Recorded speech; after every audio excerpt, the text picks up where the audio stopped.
Talking about how we can solve for evolution occurring or not. So in our two games, I'm a little too excited, too many cookies. The first hypothesis for our first model was the natural selection would impact the allele frequency. We went in class today and talked about some examples of both directional and some stabilizing selection that we occur. In the second model, we got rid of natural selection, but was still a small population. So if evolution does occur, it's a result of this thing called genetic drift, which is what happens with small populations. However, our null hypothesis for both of these models is that the difference between the initial and final genotypes are not different enough, so there was no evolution. So when we think about the alternative in the null hypothesis, it's sometimes good to think about the heads and tails. The null hypothesis would be that there is an even amount of heads and tails for any given coin toss. So this is 5 and 5. 6 and 4 wouldn't be that surprising. 3 and 7, we're getting into something that's a little bit suspicious. And if it's 2 and 8, well, then you're just cheating. When we talk about variances, we're talking about how different something is compared to the expected or the most likely outcome. So if the accepted outcome is 5 and 5, we have a variance of -3 and +3. We're starting to see really big differences. So with this population, the initial population of blue is showing that nice blue symmetrical bell pattern. And then with this red population, the new population is shifted to the right. So we're starting to see a little bit of a directional selective mode for a population.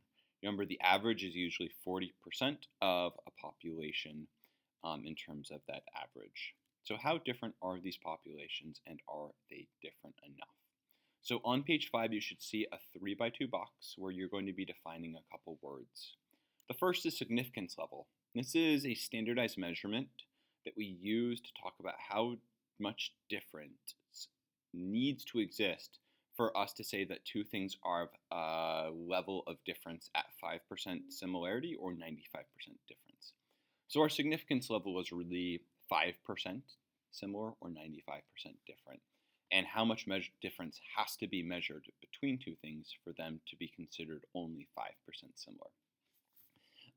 For example, if I was looking at two populations, if 5 out of 100 people in both of those populations were the same, that would be my 95% significance level. They're looking at two populations, and they only share 5 people of similar proportions or the same people. The next measurement that we already talked about is variance, and that's the difference numerically between an expected or a predicted value, an observed and a measured. I expect 24 students and I have 18, so 6 are missing or are absent. Variance is just the numerical difference between expected and observed. Now, the category is really important. This is the number of X variables that are possible to occur within an experiment. For Hardy-Weinberg, there are 3 possibilities that we know of. So we talk about PP, PQ, and QQ.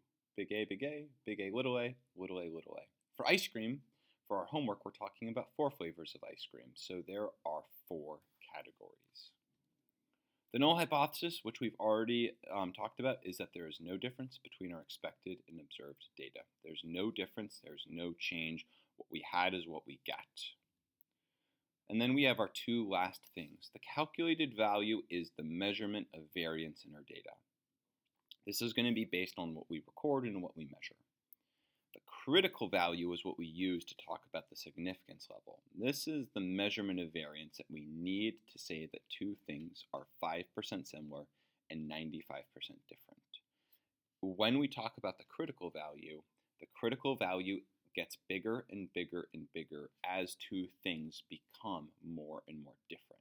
And the more and more similar two things are, the smaller that critical value will be. So how do we do a chi-squared test? I'm just going to come up with a simple scenario. Let's talk about ice cream, and I'm going to make it really easy before we talk about this degrees of freedom table, which you'll be able to look at in a minute. Let's just minimize this. There we go. So I have 4 flavors of ice cream. I have vanilla, chocolate, strawberry, and maple. I'm going to make that 10, 2, 8, and 5. Does that work in terms of even and odds? Let's make that 6. So 6 plus, that's going to be 26. Let's make this an even number. That's easily divisible by 4. Okay, 6, 2, 8, and 4 is going to give me 24. These are my observed values. My null hypothesis is the assumption that all things are equal or there is no change. So I'm going to make this 6, 6, 6, and 6. For your class, you should have different values for observed and expected based on what we did in class. Do not copy me for this, but rather use the steps that I'm about to do with your data. In the third column, we have our variance. This is going to be the absolute value of the difference between our observed and expected. I always just do absolute value because it makes the negatives not really matter that much. So we have a difference of 4. We have a difference of 4. We have a difference of 2. We have a difference of 2. Some of them would be positive or negative, but I'm just going to say they're all positive and negative. We then, and this is why we do it, to get rid of the negatives, we then square each of our variances. So 16, 16, 4, and 4. We then take our observed minus expected, so again, difference of 4, difference of 4, difference of 2, difference of 2, square it, square it, square it, square it, and divide it by the expected. So I'm going to do 16 divided by 6. It's going to be about 2.3. No, it's going to be 2.6. 16 divided by 6, again, is going to be about 2.6. Then 4 divided by 6 is going to be 2/3, or we just say 0.66, 0.66. So each of these is where we're taking our fourth column and dividing it by our second column. And this basically weights the variance.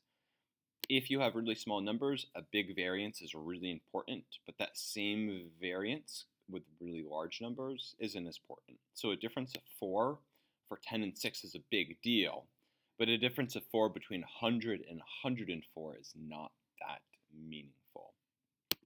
And then you add them up. So 2.6, 2.6, 0.6, 0.6, so 5.2 plus 1.3, that is going to be, 5.2, 1.3, 5.5. That's our calculated value. That is the amount of variance in our data.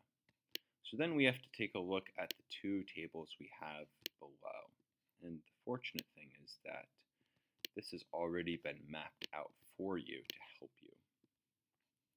So the first thing that you do when you look at this degrees of freedom table is, what is your degrees of freedom? The degrees of freedom is the starting number of options that you have to be different or unexpected. So for example, I would assume that there should be 6 people who like vanilla ice cream. They can show unexpected data by becoming chocolate, strawberry, or maple. A maple person can be unexpected by becoming strawberry, chocolate, or vanilla. A strawberry person can be unexpected by voting for maple, chocolate, or vanilla. Degrees of freedom is just the number of options that you have to be different than what you were predicted to be. So we're going to use a degrees of freedom of 3 for this. Over here is our significance level of 0.05. Significance of 0.05 means that the two things are 95% different or 0.05 or 5% similar. And here is our critical value. In order for the observed and expected to be different, they have to have at least 7.815 in our critical value. So what does this mean? Our calculated value of variance is 5.5, and our critical value is 7.8. This is less than that, which means the distribution of 10, 2, 8, and 4 is not different enough from 6, 6, 6, 6 to be considered 95% different. It's close. It appears to be 90% different or so. So notice that, it's between, that's not what I wanted to use. That's saying 90% similar. This is 10% different. It's somewhere between 90% similar and 10% similar, which is a very big window of similarity. But because the calculated value is the calculated value, I'm sorry, is 5.5, and the critical value is 7.8, we reject the alternative hypothesis. Ice cream preferences are not different enough based on the observed and expected values. This obviously is the first time you're seeing this. You're practicing it with your maple, chocolate, strawberry, and vanilla ice cream flavors, but we'll be practicing more next week in class. Come in with specific questions you have about what I just taught, and we will get this under our belts before you know it. Have a great weekend. Enjoy the sun.